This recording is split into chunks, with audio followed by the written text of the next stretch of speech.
Hello friends, आप सभी का स्वागत है स्टडी फाउंडेशन यूट्यूब चैनल पे। इस वीडियो से हम लोग जो डेली करंट अफेयर्स का सीरीज है, जो पहले हम लोग डिस्कस कर रहे थे, उसको फिर से स्टार्ट करेंगे। इसके अंदर नेशनल, इंटरनेशनल और स्टेट का जो इंपॉर्टेंट करंट अफेयर्स है, उसको हम लोग डिस्कस करेंगे। ये करंट अफेयर्स आप सभी को एपीएससी प्रीलिम्स 2024 और टेट कम रिक्रूटमेंट टेस्ट जो 2023-24 में होगा, वो सभी एग्जाम में आप सभी को हेल्प करेगा। आज हम लोग 19 अक्टूबर का करंट अफेयर्स डिस्कस करेंगे। ये करंट अफेयर्स आप सभी को असम ट्रिब्यून, द सेंटिनल या फिर द हिंदू से लिया गया है। तो आइए आज का वीडियो को स्टार्ट करते हैं। यदि आप सभी को इस वीडियो का पीडीएफ चाहिए तो टेलीग्राम ग्रुप ज्वाइन कर सकते हैं या फिर व्हाट्सएप ग्रुप ज्वाइन कर सकते हैं।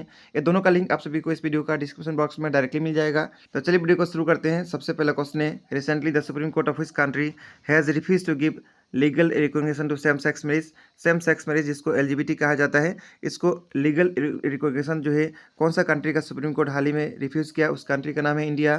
तो सही आंसर हो जाएगा option number B. Supreme court जो इंडिया में है, इसका फॉर्मेशन कब हुआ था? 28 जनवरी 1950 ईयर में सुप्रीम कोर्ट का फॉर्मेशन हुआ था। एट प्रेजेंट में जो इसका चीफ जस्टिस है, 50 नंबर का चीफ जस्टिस का नाम क्या है? DY चंद्रचूड़। ये भी आप सभी को याद रखना है।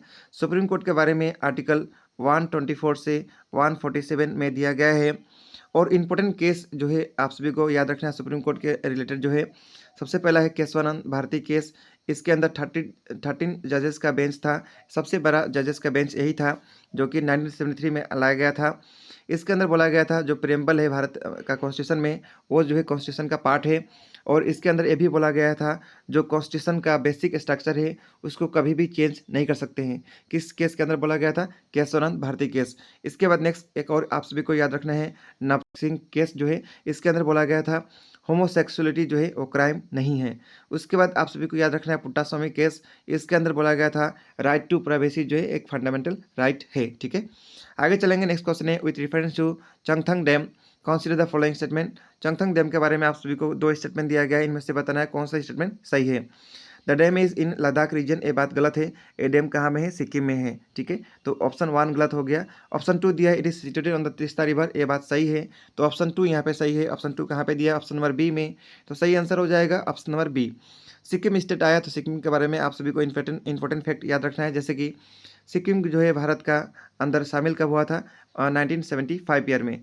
सिक्किम के अंदर एक इंपॉर्टेंट फेस्टिवल मनाया जाता है, उसका नाम है लोसांग फेस्टिवल। लोसांग फेस्टिवल कहाँ पे मनाया जाता है? सिक्किम स्टेट के अंदर। सिक्किम का सीएम का नाम है प्रेम सिंह तवांग। और सिक्किम का कैपिटल क्या है? गैंगटॉक। और सिक्किम में एक यूनेस्को का वर्ल्ड हेरिटेज साइट भी है, जिसका नाम है Kanchenjunga world heritage site. Total India में वर्ल्ड हेरिटेज साइट कितना है? 42 है। ठीक है, हाल ही में 2 नया ऐड हुआ, तो 42 हो गया। 2 नया कौन कौन सा ऐड हुआ? शांति निकेतन जो कि वेस्ट बंगाल में है, और होशाला टेम्पल जो कि कर्नाटक में है। ये दोनों हाल ही में ऐड हुआ, और total world heritage site India में कितना हो गया? 42। इसके बाद नेक्स्ट क्वेश्चन है, आप सभी को यहाँ पे कुछ पेयर दिया है और उसका रिपोर्ट का नाम दिया है, और दूसरे साइड में जो पब्लिश करता है उसके बारे में दिया गया है। आप सभी को बताना है कौन सा करेक्टली मैच है। वर्ल्ड इकोनॉमिक आउटलुक जो है पब्लिश करता है वर्ल्ड बैंक, ये बात गलत है। वर्ल्ड इकोनॉमिक आउटलुक पब्लिश करता है IMF। ठीक है, याद रखना है IMF पब्लिश करता है world economic outlook. Global financial stability publish करता है इंटरनेशनल मॉनेटरी फंड IMF, ये बात सही है। तो ऑप्शन 2 सही है। ऑप्शन 3 देखते हैं, world employment and social outlook publish करता है वर्ल्ड इकोनॉमिक फोरम, ये भी गलत है। ये पब्लिश कौन करता है? ILO। ठीक है, तो इसीलिए इस क्वेश्चन का सही आंसर होगा ऑप्शन नंबर 2। सिर्फ 2 यहाँ पे सही है। ठीक है, इसके बाद नेक्स्ट क्वेश्चन है, with reference to enforcement director ED जिसको कहा जाता है, इसके बारे में 3 स्टेटमेंट दिया गया है। इनमें से कौन सा स्टेटमेंट सही है, ये आप सभी को बताना है। इट इज कॉन्स्टिट्यूशनल बॉडी, एक कॉन्स्टिट्यूशनल बॉडी नहीं है, स्टेचुटरी बॉडी है। तो ऑप्शन 1 वैसे भी गलत हुआ। और ये जो है मिनिस्ट्री ऑफ होम अफेयर्स के अंदर आता है, ये बात भी गलत है। ये मिनिस्ट्री ऑफ फाइनेंस के अंदर आता है, तो ऑप्शन 1 पूरी तरह से गलत हो गया। It is mandated with the task of enforcing the provisions of foreign exchange management act and prevention of money laundering act, ये बात ऑप्शन 2 में जो दिया है, इसका काम क्या है? फॉरेन एक्सचेंज मैनेजमेंट एक्ट के अंदर जो है इस टास्क को मैनेज करना, और जो मनी लॉन्ड्रिंग है इसको भी जो है मैनेज करना ED का काम है, ये बात सही है। मिनिमम टेन्योर इसका जो है 2 साल है एनफोर्समेंट डायरेक्टर का, ये भी बात सही है। मैक्सिमम के बारे में, मैक्सिमम जो है कितना तक हो सकता है? 5 ईयर्स। तो ऑप्शन 3 भी सही है।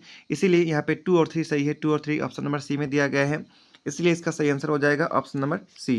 हाल ही में ED का नया डायरेक्टर बने, उनका नाम आप सभी को याद रखना है। उनका नाम क्या है? उनका नाम है राहुल नवीन। राहुल नवीन ED का नया डायरेक्टर बने। ठीक है, इसके बाद नेक्स्ट क्वेश्चन है, consider the following statement with respect to Gaganyaan mission.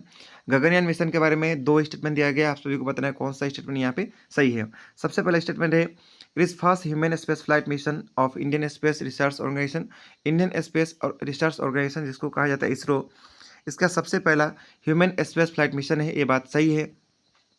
Polar satellite launch vehicle will be use as launching vehicle for the mission, ये बात गलत है, पीएसएलवी का यहाँ यूज़ नहीं किया जाएगा। तो इसीलिए यहाँ पे ऑप्शन नंबर 1 सही होगा। ठीक है, ऑप्शन 1 यानी ओनली 1 यहाँ पे सही होगा। किससे लॉन्च होगा? LVM-3 रॉकेट से लॉन्च होगा। ठीक है, यहाँ पे जो स्पेस का बात आया तो इसरो के बारे में याद रखना है। इसरो का फॉर्मेशन 1969 में हुआ था। इसरो का जो हेड है उनका नाम है एस सोमनाथ, और इसरो के द्वारा 2 इंपोर्टेंट सैटेलाइट को लॉन्च किया गया था, आप सभी को जरूर नाम याद होगा। आदित्य L1 इसको लॉन्च किया गया था 2 सितंबर 2023 में, वो सान का मिशन था। ठीक है, PSLV 57 से लॉन्च किया गया था, ये भी आप सभी को याद रखना है। और सबसे इंपॉर्टेंट फेमस नाम आप सभी को याद होगा, चंद्रयान 3। चंद्रयान 3 को लॉन्च कब किया गया था?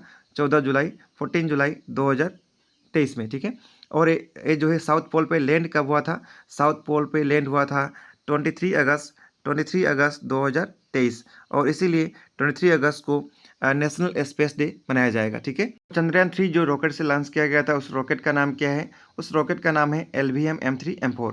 LVM-3M4 रॉकेट से चंद्रयान 3 को लॉन्च किया गया था।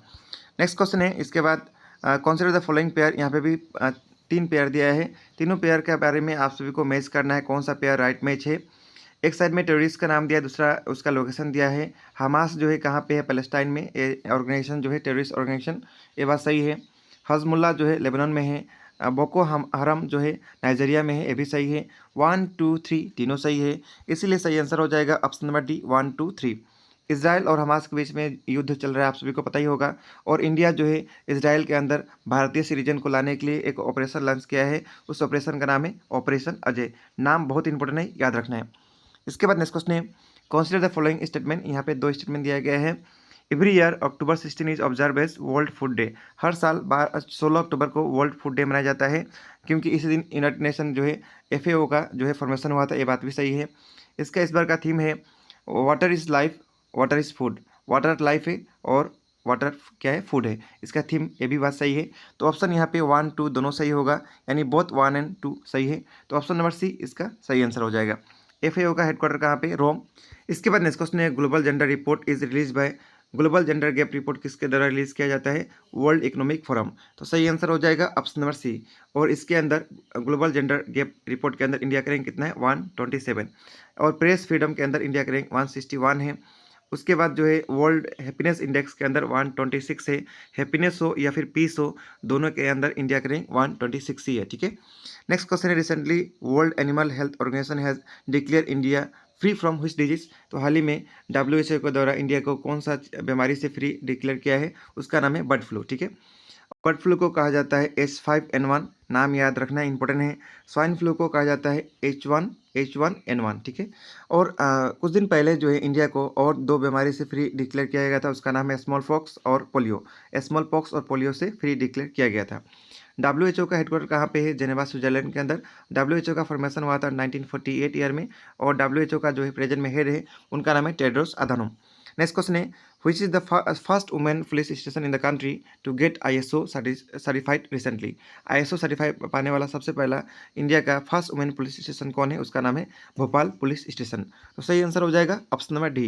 भोपाल पुलिस स्टेशन कहाँ पे है? मध्य प्रदेश के अंदर। ISO का फुल फॉर्म क्या होता है? International organisation for standardisation, ISO का फुल फॉर्म होता है। इस वीडियो में 10 क्वेश्चन हम लोग डिस्कस किए। नेक्स्ट वीडियो के अंदर बाकी करंट अफेयर्स को डिस्कस करेंगे। मिलेंगे कल का क्लास के अंदर। धन्यवाद।